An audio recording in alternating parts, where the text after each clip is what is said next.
2 months later, when school started, I reported the incident to UConn's community standards. A hearing took place the following month, and the perpetrator that I had reported was found guilty on 4 counts, including what the university labels as sexual misconduct. To my relief, I was notified on the same day of the hearing that he was to be expelled and absolutely not allowed to come back on campus again.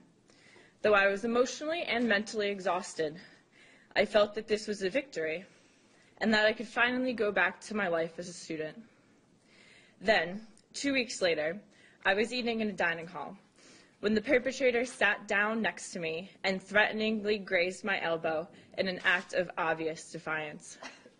I was then met by heckling from his friend, who shouted at me that the perpetrator was back.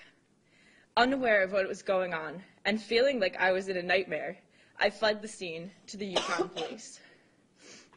The officer told me, "Women need to stop spreading their legs like peanut butter, or rape is going to keep on happening until the cows come home."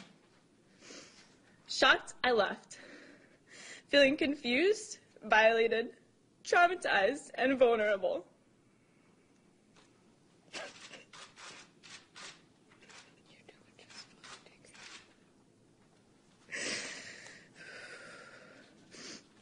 I then learned that the perpetrator had filed an appeal, but I had not been informed that it had been filed. I was upset to learn that the administration had kept the findings the same, but changed the sanction and readmitted my rapist. I was told that the UConn employee assigned to notify me that the rapist was back on campus had forgotten to do so. The only explanation I was given was that the Vice President of Student Affairs felt that expulsion for having raped me was too severe.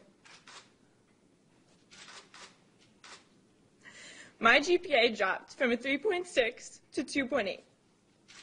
I stopped attending club meetings or social events, had to quit my on-campus job, slept through many days because walking around campus was too terrifying, and told my dad that I needed to wear a hat and hood at night to feel like I wouldn't be jumped.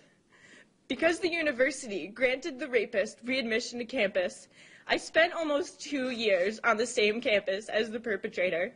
I suffered from PTSD and anxiety so bad that I did not feel safe even in my own apartment. When I had the courage to come out publicly about my story, I was retaliated against by an administrator who scared me into silence by telling me I could have gotten fired from my job for speaking out, since my boss's boss's boss was the Vice President of Student Affairs.